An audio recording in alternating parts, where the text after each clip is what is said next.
Alors, bonjour tout le monde, ici Danny Murray pour un autre superbe cours de bourse. Aujourd'hui, on va regarder c'est quoi les fameux points pivots à la bourse. On n'en avait pas parlé avant, alors voici la vidéo. Qu'est-ce que c'est les points pivots à la bourse? Alors, nous voici sur notre beau stock préféré, SNDL. On va aller voir où on trouve ça, ce fameux point pivot-là. Je vous montre ça à l'instant. Alors, vous allez aller dans Studies ici. Et quand vous allez cliquer dessus, je ne suis pas capable de vous le montrer, mais il y a un menu déroulant qui est là. Et vous allez faire Ajouter Add Studies, qui vous emmène à ce tableau-là. Donc, vous allez descendre un petit peu plus bas pour trouver les points pivots. Vous allez cliquer sur Ajouter. Et ça, tous les bons brokers là, qui se respectent offrent les points pivots. Donc, n'oubliez pas, peu importe le broker que vous avez, si vous avez moindrement un broker qui se respecte, il y a ça un peu partout. Donc, il n'est pas supposé avoir de complexe de ce côté-là. Donc, les points pivots, on a ça ici. Donc, c'est pas plus compliqué que ça. On les a déjà ajoutés. On fait OK. Vous voyez les points pivots arriver. Qu'est-ce que c'est les fameux points pivots? Donc, il faut comprendre à la base, là, ici, on a plusieurs journées. OK? Donc, les parties en noir, ce sont les journées. Et après ça, c'est after hour et pre-market qui se passe là. Et ça, c'est pendant la journée.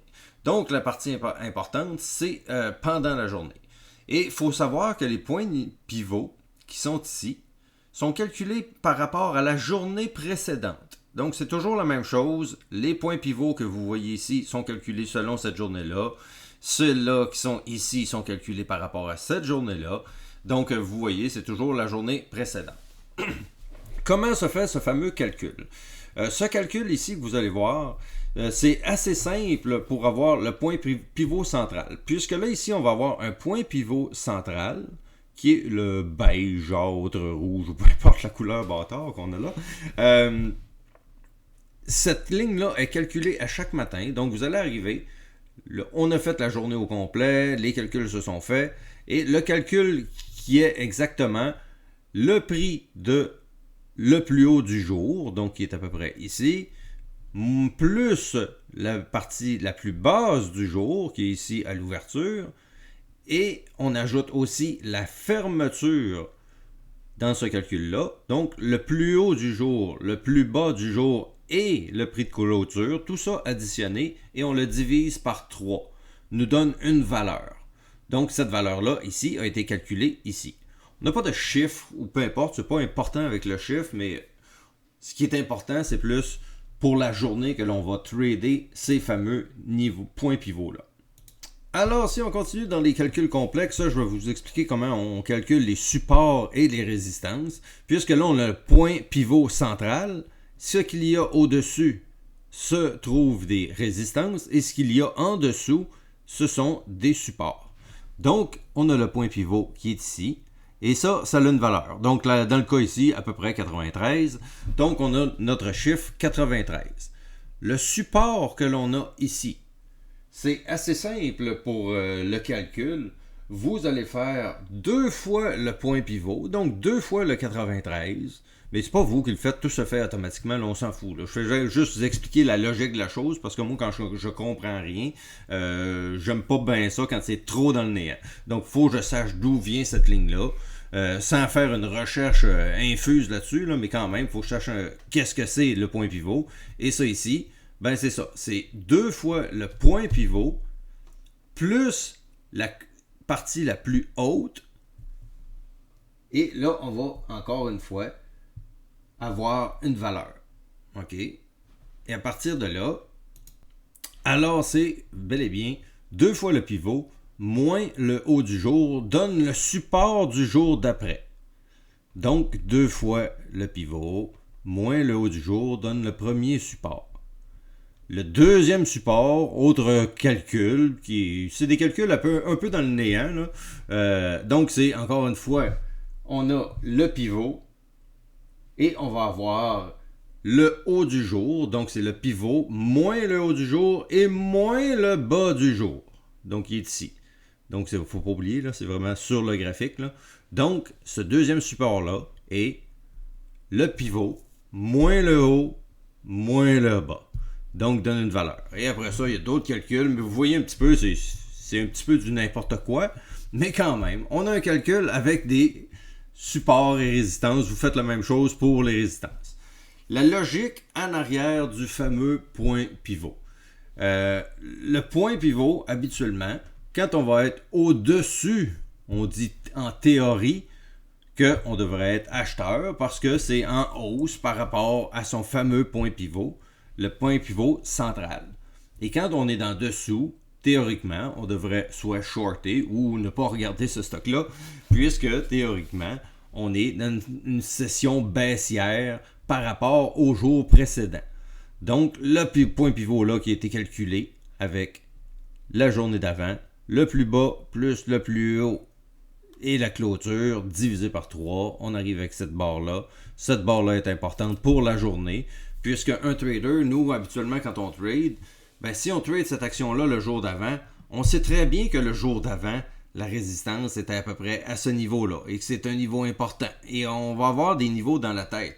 Donc, c'est pour ça que les points pivots sont pris beaucoup en considération parce que c'est des niveaux qu'on avait dans la tête le jour d'avant, qui ont été calculés par rapport à la journée d'avant et qui fait une logique par rapport au jour d'avant. Donc, on continue sur notre logique, on avance là-dedans et on a nos points pivots à tous les matins quand vous allez arriver.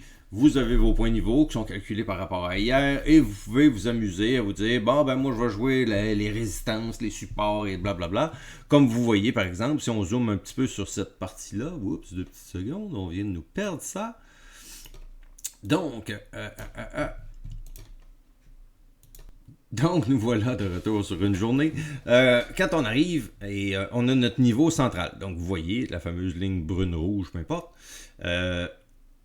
qui était notre point pivot. Quand on était au-dessus, on est allé toucher les paliers supérieurs et quand on était en dessous, on s'en va plus vers le bas et on touche les niveaux inférieurs. Donc les supports et tout ce qu'il y a là, puisqu'on est en bas de cette ligne-là. Donc on parle plus de support un peu partout et quand on est en haut, on parle de résistance à atteindre.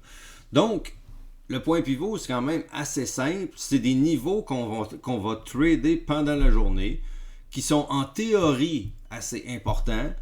Et quelque chose qui est assez intéressant de cet indicateur-là, c'est que si on change le time frame, quand même qu'on ira sur le 15 minutes ou le 30 minutes ou le 1 heure, les points pivots sont les mêmes partout. Donc, au lieu comme par exemple un moving average, à chaque time frame, les moving average changent d'endroit, les points pivots, eux, ne bougent pas de la journée. Donc, peu importe que vous tradez en 1 minute, en 5 minutes ou en 30 minutes, ça va être les mêmes points pivots. Donc, pour les gens qui vont regarder les points pivots, ça commence pas à être mêlant. On arrive aujourd'hui, il y a juste un point pivot sur telle action et c'est les points pivots en théorie donnés par un indicateur. C'est pas le cerveau d'un être humain qui a tout calculé tout ça, c'est juste de la mécanique et des mathématiques. Et les gens vont utiliser ça, soit de façon facile ou difficile. On voit que dans cette journée-là, ça a été une bonne journée pour les points pivots parce qu'on est allé toucher presque la résistance. On est venu retoucher un autre support ici. Quand on a une mèche comme ça, vous me connaissez, là, les mèches, c'est plus du fake. Là. On descend, mais on ne descend pas finalement. Mais on voit que ce niveau-là a bien tenu. Après ça, on a eu cette résistance-là qui est devenue à 2 reprises dans la journée. Et après ça, c'est probablement redescente au support ou peu importe. Là. Mais vous voyez. Et quand on est, comme je vous dis, dans la partie du haut, il faut avoir la psychologie du trader à la hausse. Et quand on est en dessous, là, il faut avoir plus la psychologie du scalping, du shorting dans cette partie-là. Malheureusement, je short pas beaucoup parce que, justement, j'ai 12 millions d'opportunités à la hausse. Là, donc, je ne suis pas en train de regarder à la baisse nécessairement. Mais oui, le shorting est aussi possible. Et c'est la logique et la psychologie en arrière de ces fameux points pivots-là. Est-ce que je vais me servir de ça? Est-ce que je m'en sers? Est-ce que c'est une bonne chose et tout ça? Je vous dirais, c'est comme n'importe quoi, ok? Avoir 12 millions d'indicateurs, ça ne donne rien, ça devient trop complexe et ça mène à rien. Mais peut-être que vous allez devenir le pro de les points pivots. Et que pour vous, peu importe ce que vous allez regarder, et vous allez savoir que tel stock aujourd'hui marche pas avec les points pivots et que tel autre stock, elle, aujourd'hui, va marcher avec les points pivots. Donc, il faut être vraiment avancé dans chaque indicateur pour pouvoir avoir vraiment une aide. Et encore une fois, rien ne surpasse pour moi le niveau 2, donc c'est pour ça que j'élimine toutes ces choses-là. Mais plusieurs s'en servent, c'est rien qu'une petite ligne qui traverse ton écran. Et tu sais très bien que ces niveaux-là, en théorie, plusieurs traders vont les regarder et plusieurs personnes, tout le monde ont les mêmes. Donc, c'est ce qui aide, tandis que, comme je vous dis, si on arrive sur des moving average, change d'ordinateur, change de personne, et toutes les moving average changent d'endroit et changent de valeur et tout ça. Donc, ça, c'est un peu plus compliqué d'avoir un consensus sur des valeurs à regarder. Tandis que quand on arrive sur des points pivots, ils sont fixes, peu importe ton time frame, peu importe qu'est-ce qui va arriver, peu importe le trader, peu importe t'es où dans le monde, on a tous la même valeur de 93 pour point pivot aujourd'hui sur SNDL. C'est un chiffre pas compliqué à retenir, pas compliqué à garder. C'est assez simple. Et souvent, dans le trading, c'est bien beau faire ça compliqué, mais ça mène à rien de mettre ça complexe. Ce qui est important à la bourse, c'est justement de simplifier le plus possible ce que l'on comprend et ce que l'on voit. Et quand on arrive dans des situations comme ça, comme je vous dis, devenez le pro du point pivot, puis vous risquez de devenir très bon, mais il faut focusser sur une seule chose pendant des jours, des semaines, des mois pour arriver à un tel résultat, peu importe qui vous êtes et tout ça. Donc, on devient des pros avec le temps, avec la pratique et tout ça. Soyez conscient de ça et vous ne deviendrez pas un pro en 5 minutes là, en disant « Oh, j'ai mis les points pivots, demain matin, c'est fini, je gagne forever ». Ça ne marche pas comme ça. Ça peut vous aider. Vous pouvez vous améliorer et tout ça, mais quand même, gardons les limites du sérieux côté indicateur. Si ça serait si facile que ça, je mettrais n'importe quel indicateur et tout fonctionnerait. J'aurais juste à peser quand tu le temps et ça finit là. Donc, soyez conscients de tout ça. Comme par exemple, si on regarde ici, j'ai mis famille pour vous donner une petite idée de la chose. Bon, c'est bien beau les points pivots, mais il faut se rendre compte que certaines journées, comme si on a eu un huge ultra gap up, les points pivots n'existent plus, là. Donc, ça n'a plus aucun rapport dans le graphique. Donc, soyez conscients que oui, probablement que ça marche dans plusieurs situations. Mais si on fait une situation extrême pour voir que ça ne fonctionne pas certaines fois, ben même si c'est plus minime ici, ça ne paraît peut-être pas sur les niveaux ici que c'est minime et là, on est encore en ligne de compte que ça risque de monter ou peu importe.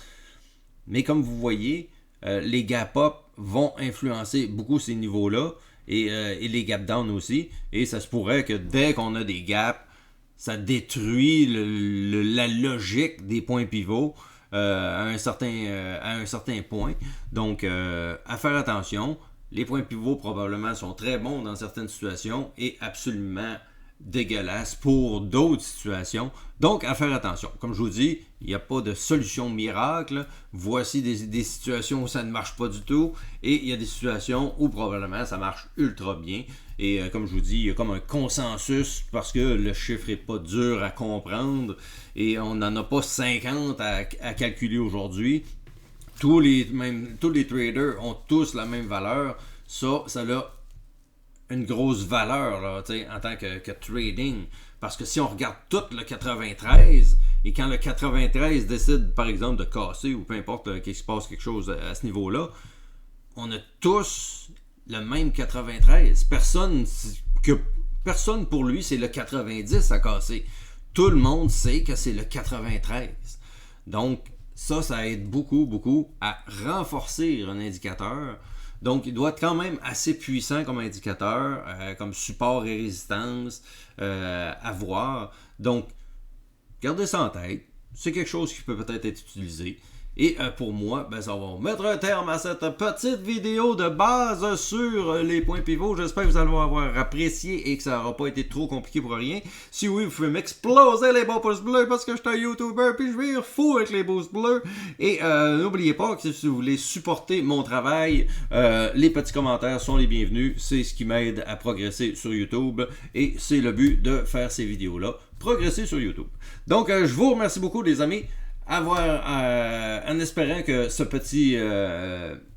petits supports, résistance et points pivots vont vous aider dans votre trading à venir. Si ça change de quoi pour vous et que vous l'essayez dans les prochains jours, dites-moi ça dans les commentaires. Qu'est-ce que ça a de l'air avec cet indicateur-là? Ça pourrait être intéressant de voir qu'est-ce que ça va avoir donné. Donc, laissez vos commentaires dans les commentaires au sujet de l'indicateur si vous nous testez ça, mes chers amis. Sur ce, moi, je vous laisse là-dessus et je vais vous souhaiter une excellente semaine de trading. On se revoit sur la live comme toujours. Alors, à plus tout le monde et on se reparle très bientôt. Ciao tout le monde!